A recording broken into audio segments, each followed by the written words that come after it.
everyone. Rita Riker here, President of the Board of Focus Greater Syracuse, and welcome to our Focus Forum. Today, we're turning our attention to the youngest members of our community.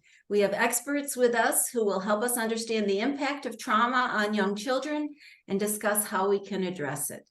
You'll notice that we're in meeting format today rather than the webinar style. We use this style occasionally when we think it is beneficial to the discussion of the topic at hand. As usual, we're scheduled for 1 hour today, and we will be recording today's session. We have received several questions, which we have shared with our panelists. You can also add questions in the chat as we continue through this. Focus Board member Brian Hoke will manage the Q&A and may call upon individuals to ask their questions. We ask that you turn on your video so that we can see you, and mute your audio unless you are called upon to ask a question. Now, I'm very pleased to turn this over to Dr. Teresa Hargrave, Associate Professor Emeritus of SUNY Upstate Department of Psychology. Terry is a highly accomplished pediatrician and child psychiatrist. Part of her career was as a Mariano lay missioner in Bolivia, practicing family medicine in a rural village. She returned to the States in the late 1980s and worked as a pediatrician for 13 years at the Syracuse Community Health Center. During that time, she became increasingly overwhelmed by the mental health needs of her patients, which led her to retrain in child and adolescent psychiatry at SUNY Upstate. For the past 11 years, Terry has been part of Project Teach, where she consults with clinicians to help them assess and manage the mental health needs of their young patients. Terry's full bio can be found on Focus's website. Terry, the floor, so to speak, is yours. Thank you very much. Thank you so much. And welcome to all of you. You're from many walks of life. I Googled you all and have, some of you are young, but many of you are very experienced in your fields. And today, I would like to ask all of you, if you are not already advocates, to become an advocate for children from conception through age 3.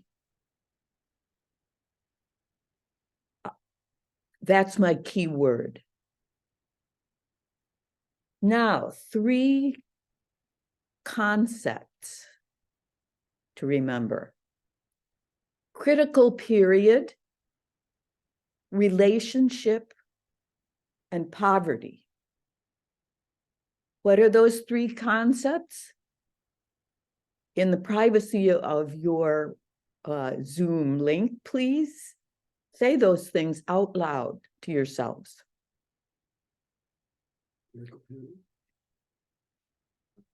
Relationships. I just gave my husband a chance to do that. And those things are critical period, relationship, and poverty.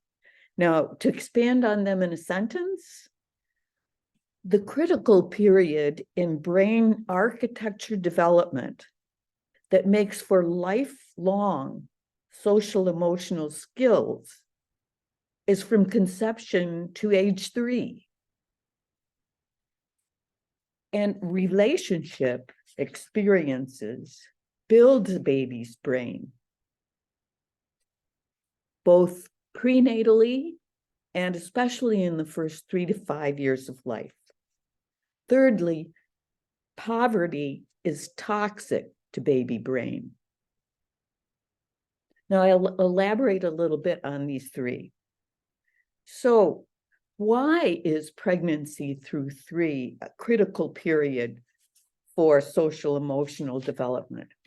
It's a critical period for lots of brain development because this is how a brain grows. This is age 3, this is age 5, and then beyond. And the slope of brain growth is never greater than during this time. And here's where the brain is elaborating 2 million new neurons every second and working on connecting them And what is at stake in the development of social emotional skills during this time? The ability to self-soothe, in other words, to calm oneself down instead of having a tantrum, to trust the world and the adults around them. And when you can do that, you can be curious about that world and explore it and learn. The third, empathy, being able to relate to other people and understand how they're thinking and feeling and resonate. Supports put into place to foster brain development during this time make a big difference in a shorter period of time and certainly cost less for the amount of effect that they reap lifelong, like graduating from high school, like staying out of substance abuse, like being able to get a job, like staying out of jail. And we have two people on the panel that will talk about two of these experiences. One from early Head Start, who now runs Child Connections, and that's Ann Napper. And the other is Monica DeLone, who's a social worker with the home visiting programs from Onondaga County Health Department. Okay, moving on to relationship. Relationship experiences are what build brain architecture. Prenatally, this occurs through mom via the placenta, and mom's traumas, mom's toxic stress hurt a baby's brain, while her beneficial experiences strengthen it. At birth, the baby becomes the center of its own universe. It has its own experiences which build its brain. And this complicated wheel comes from Yuri Bompenbrenner from the 70s, where he places the baby at the center of the systems that form around and influence the baby. And the most important one, and the one which the baby can't survive without, is usually a parent, but not always. And that person is the one that understands the baby's signals and responds to them in an appropriate way. And more, as both parents work in a family, childcare becomes an important piece of that, because the childcare person is relating to the baby for 6 to 8 hours a day. And then around this center system are other baby-facing systems, family-facing systems. The important ones in the first 3 years are largely pediatric or family practice care and WIC, who see the babies and their parents. And in these first 3 years, a baby is usually, other than childcare, not very far outside of the home, where you would find educators and neighborhood. So it's the parents' experiences that enable the baby to grow, because parents who are very stressed, especially with stressors like needing a job, child housing, those sorts of things, they make a difference for the ability of the parent to attend to the baby. Now, the third concept, poverty. Poverty is toxic to baby brain. This study done by Hansen in 2015 measured using imaging studies, 3D imaging studies, measured volume of gray matter brain, the thinking brain. And folks with plenty to offer their baby with expendable income have babies with larger brains than middle class and lower socioeconomic class, significant amounts. And that works through relationship. It works through both the experience of the baby of maybe not having a roof over their head or not having enough to eat, and also through the emotional state of the parent, because the baby with his mirror neurons is picking up on the parent's stress and experiencing that stress themselves, which is toxic. So how can we help? This is where advocacy comes in. Advocacy that starts with education, because this is not knowledge that is widespread, that this importance is so, that the importance of this time in life is so significant for future function. And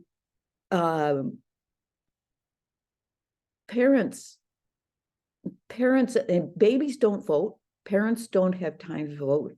And the programs that fund services to baby-facing agencies come down from federal, state, county, school district levels. And our elected officials are the ones who sort of like distant thunder create the environment around the parents in which the baby is growing. So voting in every election, making sure you know how the candidates for office, what their platform is for children, especially children of this age, meeting with them, talking with them about the importance of supporting pregnant women and families of children 0 to 3. And voting yourselves.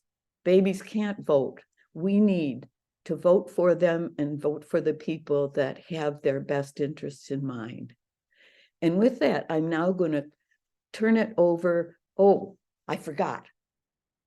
So, what are those 3 concepts that I stressed during this talk? What are they? Critical period. Yeah. Relationships. Yeah. And poverty. Okay, did you hear that? That was my husband who was responding to this talk. So what does this call us to do? What's the important thing to get out of this talk? Advocate for children from conception to age 3. Yes. Okay. Now let's talk about people that are providing services to children of that age and the importance of trauma, working with folks that have been traumatized and how services during that time can be helpful.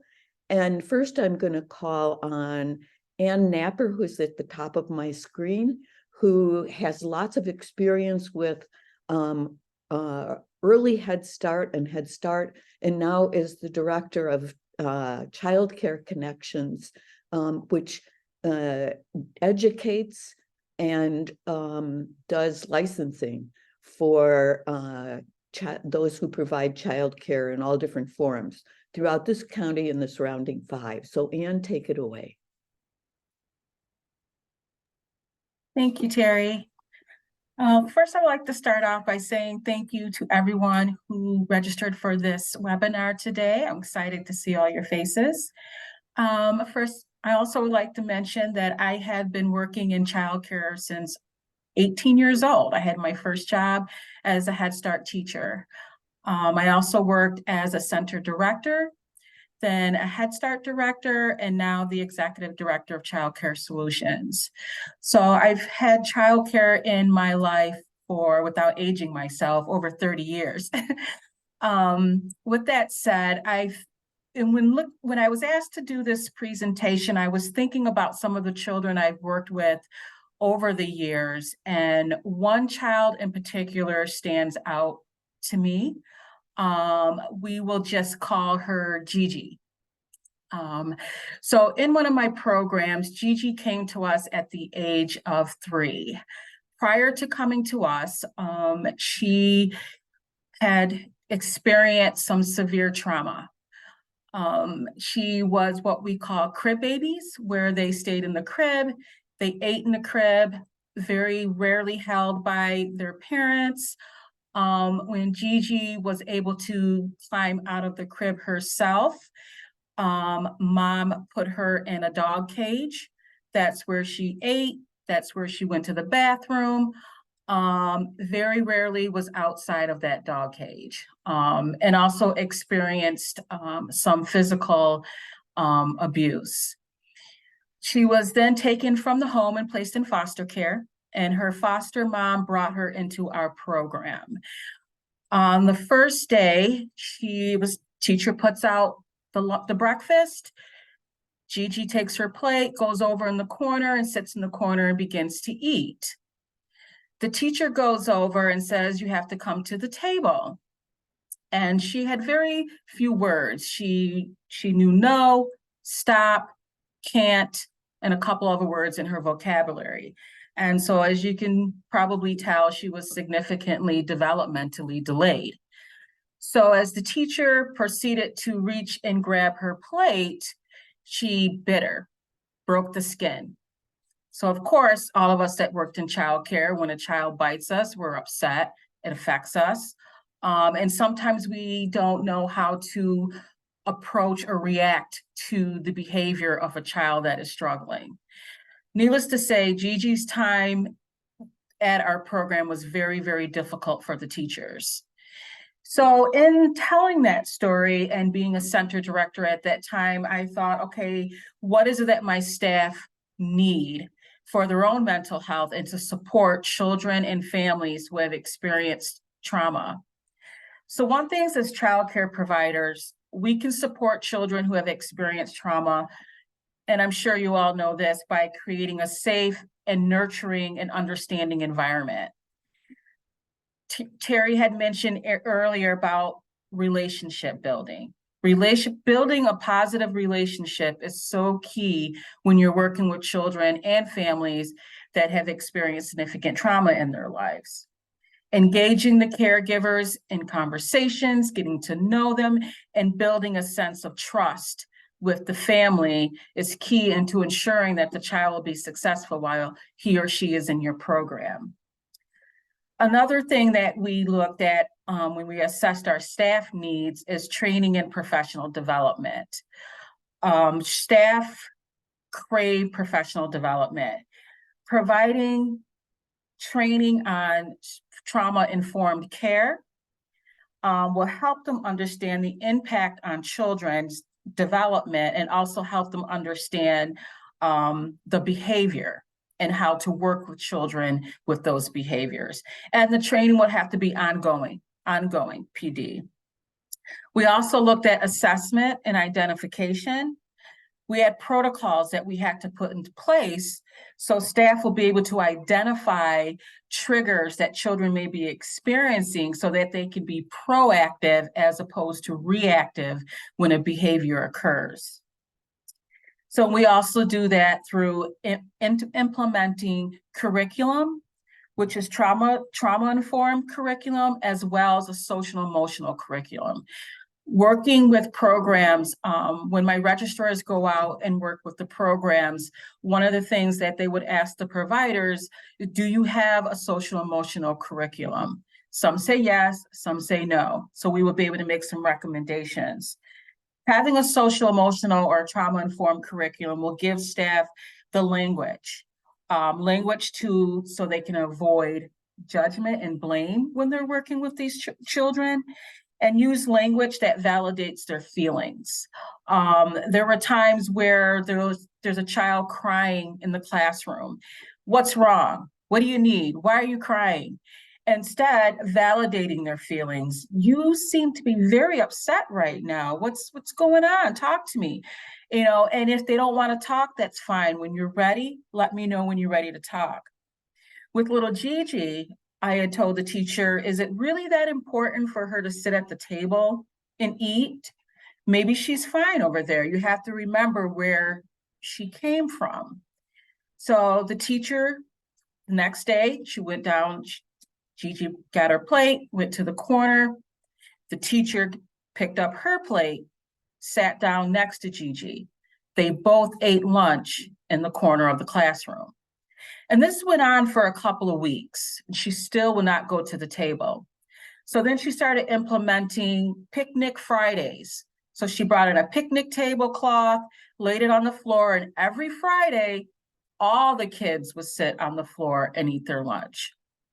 So then a couple weeks go on, they were sitting at the table. One of the little girls asked Gigi to come over and sit next to her at the table. Took about 7 weeks and Gigi came to the table and she sat at the table and ate lunch with the rest of the children. Took some time, took some patience, and again, it was 7 weeks worth of biting everyone in the room.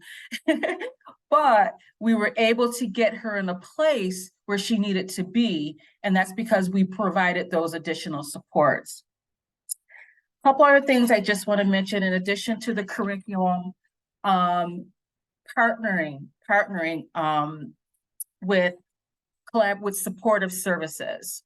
Many of our daycares partner with us to provide infant toddler mental health supports, and also with our Panelists program that also implements social emotional support. So it's coaching for the teachers on how to work with children that have experienced trauma. We have behavior support interventions. So we encourage programs to have policies and procedures written on how, they would work with families and children. Also looking at having support, positive guidance plans.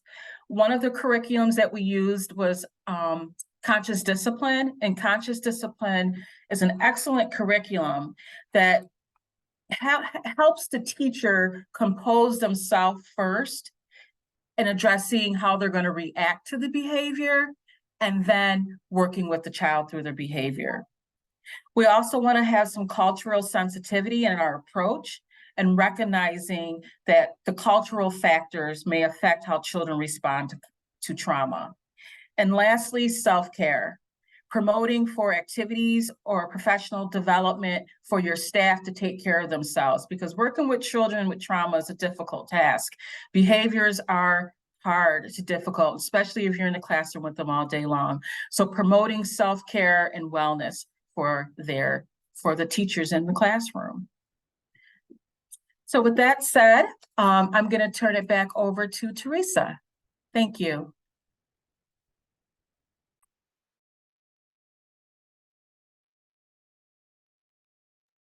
Teresa, you're muted. Oh. Teresa, you need to unmute.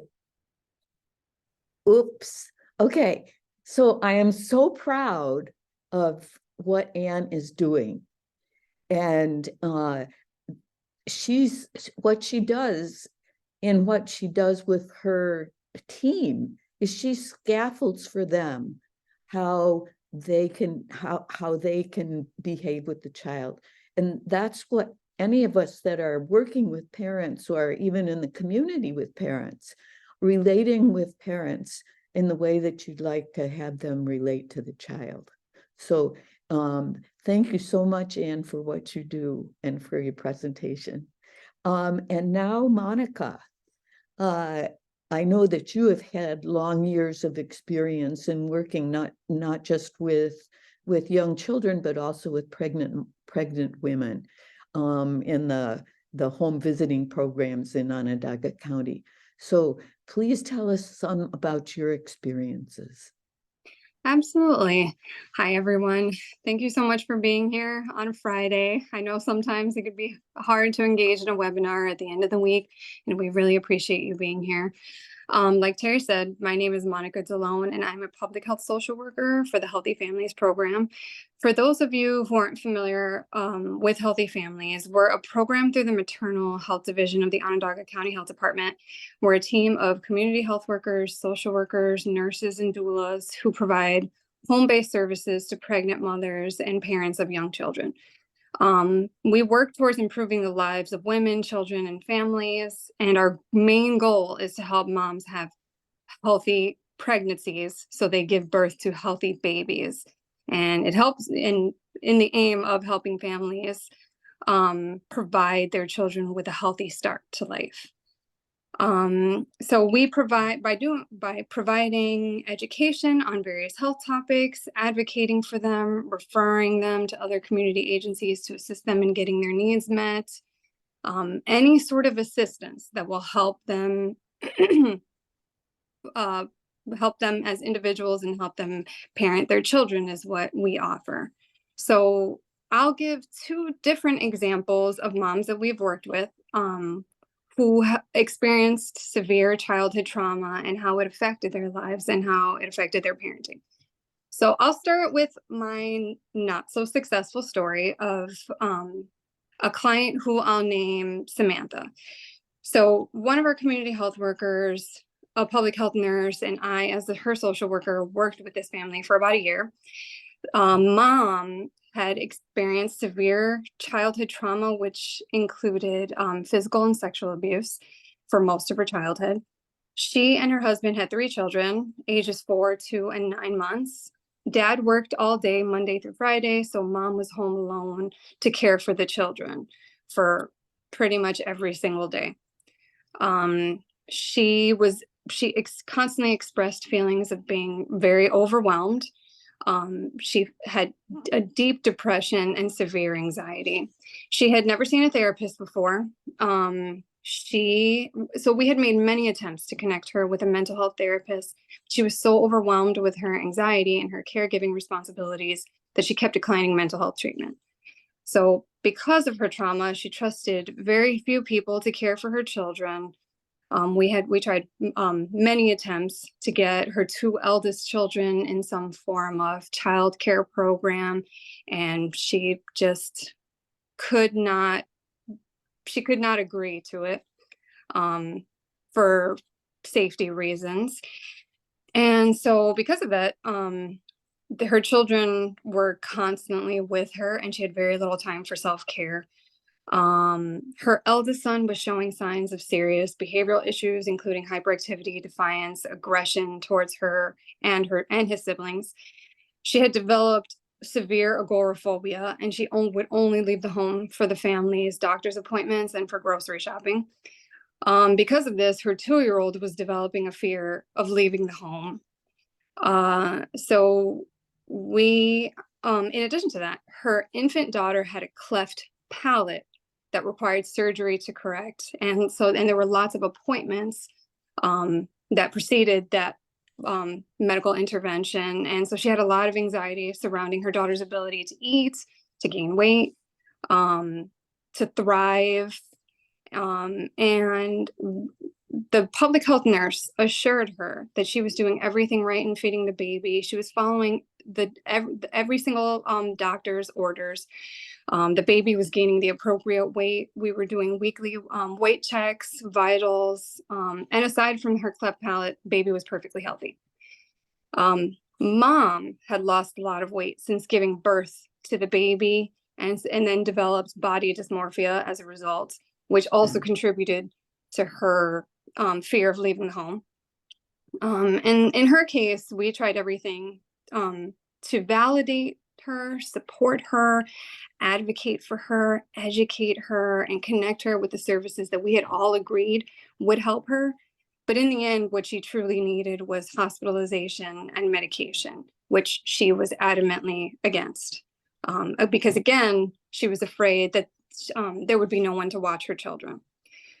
So after a year, once the baby had her surgery and we made sure that baby was healthy, her other children were healthy, we ended up closing her case and discharging her from the program. So she was our not so successful sort of family. But so the next family I'll discuss is one of our more successful stories. So the mother, who I'll name Jasmine, is one I'm currently working with. She's parenting 3 daughters, ages 5, 3, and 2. Dad is involved, but also, like the previous family, he works for most of the week, Monday through Friday. So mom stays home to care for her children. Mom had also experienced severe childhood trauma. In her case, it was abuse and neglect from both parents, until she and her sisters were removed from the home and placed in foster care. Since then, she had been in and out of therapy since childhood, and she felt like it had been helpful for her. At this point, she has no relationship with her parents, who are now both incarcerated. She developed epilepsy shortly before her first pregnancy. And at this point, she's on, I want to say, 7 different medications. Her eldest daughter is also now epileptic and on seizure medication as well. The family has a multitude of different providers involved. So in addition to Healthy Families working with her, all 3 of her children are receiving special children's services, including speech therapy, occupational therapy, physical therapy, and special education. This mom is also involved in the 2Gen program through the Department of Economic Security, which is a wonderful program designed to end poverty within 2 generations by providing case management services to families who qualify. With the exception of one friend, she has no supports, and she's identified the various service providers in her life as her supports. And in addition to that, she has a multitude of medical providers for herself and all of her children. And her epilepsy does make it difficult for her to work and drive. At the end of the month, she'll need brain surgery to treat her seizures, and her eldest daughter has a brain tumor that will also be removed at the end of the month. And so she was diagnosed with depression and anxiety when she was a child. As I mentioned before, she has been in and out of therapy for most of her life. Right now, she and I are working towards getting her back into therapy. There are long wait lists, but she is willing to wait, which is wonderful. And despite it all, she manages all of the family's various medical and dental appointments and attends every single appointment on time. She listens to all of her providers and prepares questions to ask them beforehand. She's extremely organized in managing the family schedule and has probably the best time management skills I've ever seen of any of the families I've worked with. She's so grateful for all of her providers. But most of all, what we all have observed is she's very present and intentional in her parenting. She communicates with all 3 of her children with respect, love, undying amounts of patience. And she's very kind to them. And she strives to make sure that each one of their needs are met. And she works really hard at providing a safe space for her children. And she truly wants to prevent the trauma that she had experienced when she was a child. And so what it's important for her is she's very receptive to any and all community resources, and she participates in any sort of events happening in the community. And despite her limitations, she doesn't let anything stop her from providing positive experiences for her children. So in this case, with this family, mom had built up much more resilience than the first mom.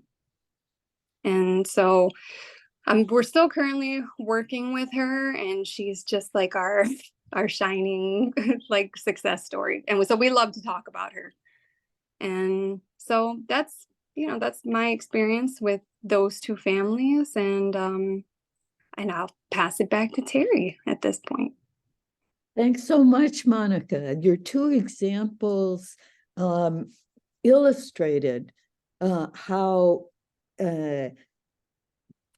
trust was damaged and not not balanced by benevolent experience of adults in her life, and how that's carrying through in the situation. And the other mom did receive help, and is now able to behave much differently as an adult, even though she's had problem after problem after problem, in her own health and in the health of her children. The other thing that I want you and your coworkers not to lose sight of, remember that the intervention that you worked on with that first family had massive effects. Had you not been in there, it is very likely that this mom would have crashed and burned, and her children taken from her. But so remember that even if it doesn't seem like a success story, the story isn't over yet. And you've helped her come to the next step. And there may be a rocky road ahead, but your intervention and your workers' relationship, not just with the mom, but with the kids, will make a difference in the future, I am sure. And I want to thank you both. And I'm so proud of what you're doing and what you provide. And we need to advocate for so much more of it in our community. So advocacy, the message I want to give to each person that is in this audience, and throw out the challenge. Figure out what you can do in your workplace, in your community, in your church, and with your legislative candidates. I toss the challenge to you all. Thank you. And I toss the baton to Brian. Thanks, Terry. Thanks, Monica. Thanks, Ann. And thanks to everybody who's here today. So our small d democratic format for today's session allows us to invite you, the participants, to ask questions directly. We had some questions submitted in advance. I'll ask one right now, but if you who are here participating would like to ask a question directly by voice, put a note in the chat and we'll call on you in a little bit. I would ask everybody, of course, to be respectful and to be brief. We don't have a lot of time, and the more questions we can get put to our panelists, the better. So I'll start with one, but again, if you would like to ask a question, please put something in the chat.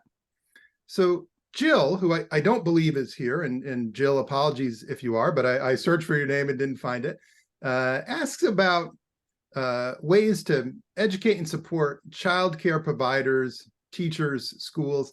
I'll extend that, extrapolate that a little bit. How is it that you three, working on the front lines and in different capacities, work with other entities, schools, government, not-for-profits? Just curious about what it is that you do beyond the direct sphere of your own work. Anybody like to comment from our panelists? I can comment. Please. Well, as a child care and resource agency, we are always advocating. I personally am part of the Empire Campaign Child Task Force, where our job is to lobby and work with legislators, both locally and federally, to help assist child care programs and child care providers. We also partner with the county and with OCFS to ensure that child care centers, as well as family group cares, receive professional development. You know, I cannot stress enough how important professional development is for success. And Ann, is that professional development that your organization itself provides, or are you a conduit and a resource to others' instruction? Nope, our organization, we have professional development specialists and infant toddler specialists on our team. Oh, that's great. I didn't know that. Cool. I'd Terry, also like to comment, and from a different lens, from working with people that may not know about early child development and its massive importance. And this is particularly when I've been working with political candidates or people that are holding legislative office at whatever level. But the first thing to strive for is development of relationship, because change happens best in the context of trusting relationship. And when I'm working with someone or meeting them, I try to find out what their experience has been with children, and if they have a child in their life that's special to them, and let them tell me a bit about that person, and look for a common ground in what they say to talk about the importance of early childhood and how they've seen the importance of that in their own situation. And then work from there to call attention to ways in which, like maybe bills that that I'd like them to sponsor, so on. But I start with relationship, rapport building, education, and then the action. Got it. Thank you. And Monica, please. Yep. I'll also comment. So, I mean, so Healthy Families work is more micro level work. Our focus truly is on the parent and their children. And so, I mean, we advocate for them, absolutely, and we educate them. But our goal is to empower them. You know, so the goal is for them to be so independent that they don't need our services anymore. You know, and so when there is, you know, like when we need to advocate for their childcare needs or educational needs, we help the parents find their voice. So we'll help them write down a list of questions, a list of concerns. We encourage them to attend any meetings with their child's teachers. We encourage them to make sure they're making their pediatric appointments. If they don't know what to say, we help them write scripts, you know, and then if there's like transportation issues preventing them from attending these meetings, we make sure we arrange for transportation. And so, I mean, we've had clients where I had one mom, she was so cute. We had like an index card and we would write down exactly what she was going to say. And I would see her sometimes on the phone, and she'd bring up her index card and say, hello, my name is so-and-so, and I'm calling about, you know, and so, you know, eventually our goal was to make sure that she didn't need the index cards anymore, that she knew what her child's needs were, and she knew how to advocate for them. Nice to work in an industry where you hope to put yourself out of business, right? I mean, that's right, cool. exactly. Yeah. Exactly. Good. Well, thanks to all three of you. Again, I don't see anything in the chat, so apologies if I'm missing anything, but please feel free if you do want to ask a question. Relatedly, we actually had two questions submitted in advance about working with other areas of our community about libraries. I'm a big fan of libraries. I dare say, you know, who's going to be against libraries here? But are there ways in which you connect with or a role to play for libraries, particularly for very young kids, right? Just curious if anybody has anything to share from our panel about that. I will bring up this list, and I'm also going to talk about, you've all probably heard of adverse childhood experiences, and probably not so much about benevolent childhood experiences. And the benevolent childhood experiences that kids 0 to 3 receive, those happen largely in the inner circle that we've talked about. There are other opportunities for kids as they grow, and to receive help and support from community that become benevolent childhood experiences. Because the benevolent childhood experiences, adverse childhood experiences, go up until age 18 as sort of an entity. So librarians in particular, they would be somewhere in this circle here. They're child facing at a later age. And their opportunity to be helpful may come in relationships they have with kids that are frequent flyers, families that are frequent flyers. Also, I know that often there are groups and books that are read in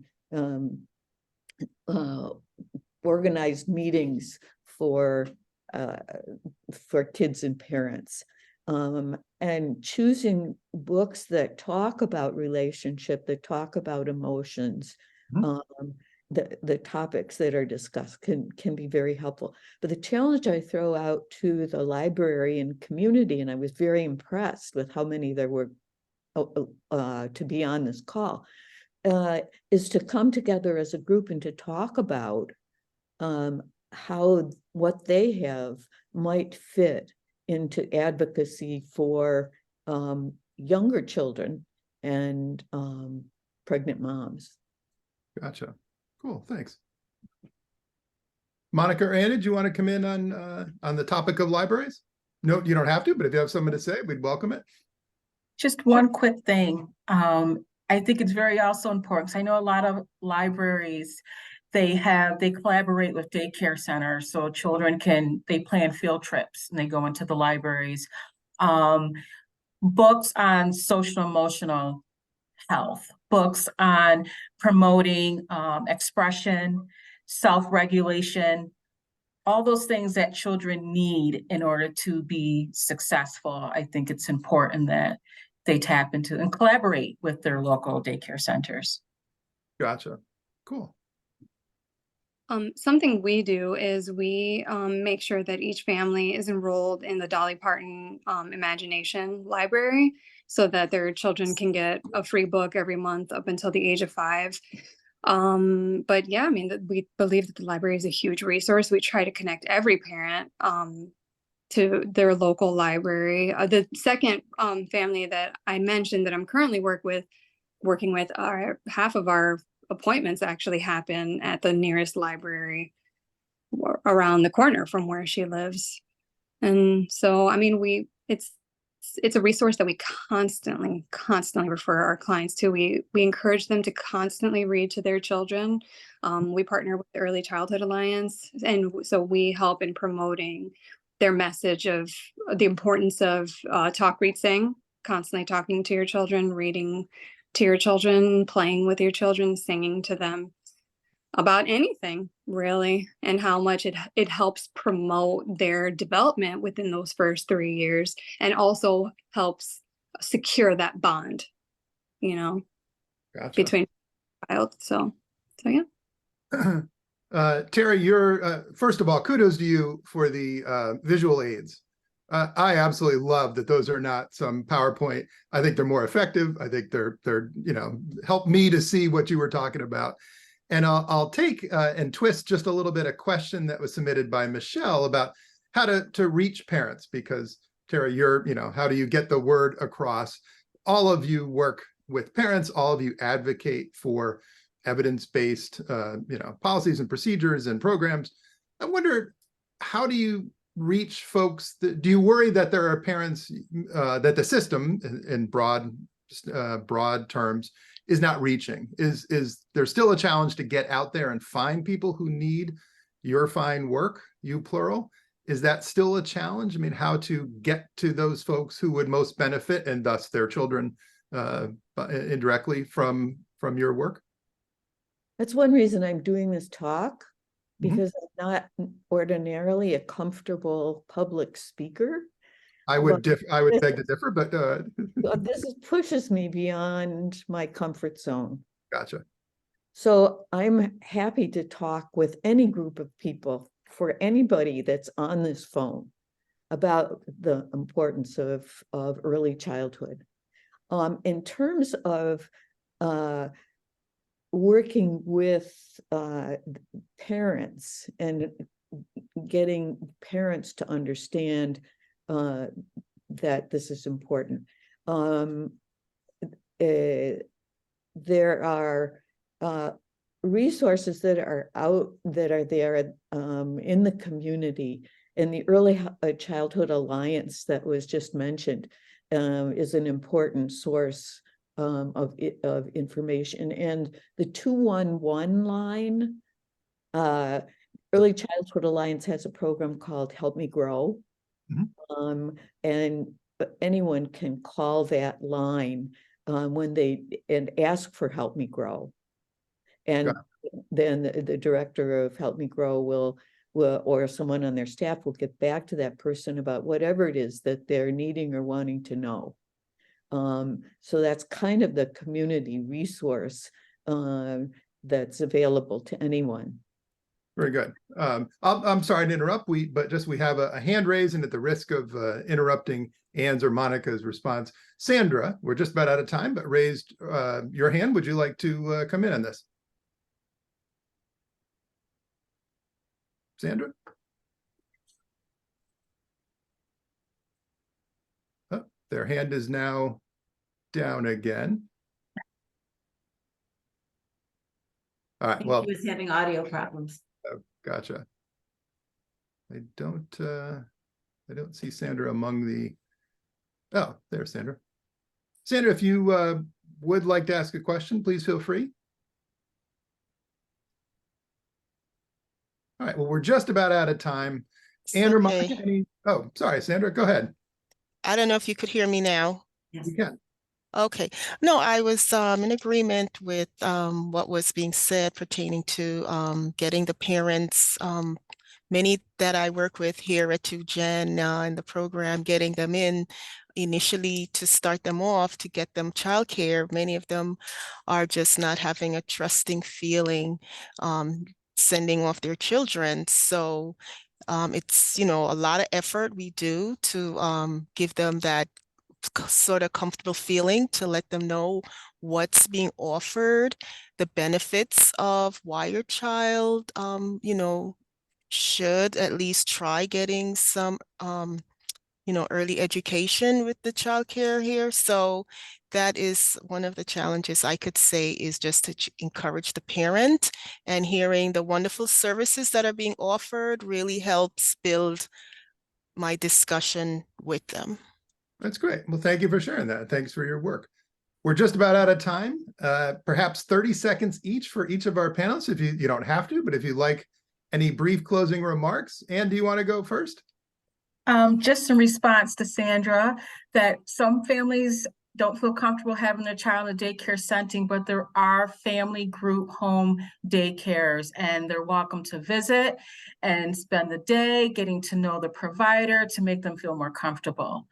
But again, our services are for the providers. We help families find childcare, and I really enjoyed the discussion today. So, thank you. Mm-hmm. Monica, any last words? Oh, I think you're on mute. Sorry about that. It was actually directed towards Sandra as well. I just wanted to say that whatever you guys are doing in the 2Gen program, please continue to do so, because the clients that I have that are enrolled in your program speak so highly of it, and they really, really appreciate it. And truly, if any, and there, I just wanted to also part with some information on healthy families. If any of you know any women who are pregnant or parenting young children, please give them one of our flyers or give them my email address. There are no income eligibility requirements, and even if they don't necessarily meet the requirements of our program, we are more than happy to call them and provide them with any sort of referral to any resource they need. Truly. Thanks. And Terry, Yes. we're just about out of time, but any last thoughts from you? Okay, directive, advocacy. And the three concepts to remember as you're advocating: critical period, relationship, and the devastating effect of poverty. Anything we can do in this community to counter that, we need to do it. Very good. Well, thank you. Thank you all. Rita, back to you.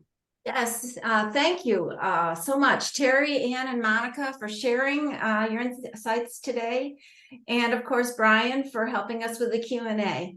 So as with all our forums, we'll be posting this forum on the Focus website shortly, focussyracuse.org. You can visit there and look at this one if you need, or look at some of our past forums. A lot of good information there. Focus is a small independent nonprofit that relies on financial support from the public.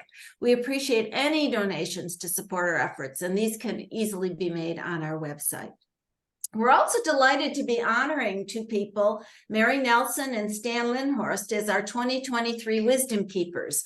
Our celebration is next Tuesday evening, October 24th, from 5:30 to 7:30. At Daniela's Fresh Seafood and Pasta House at the State Fairgrounds. And tickets are still available for purchase on our website if you'd like to attend. Beyond that, thanks everyone. Have a wonderful weekend and a great day. Take care.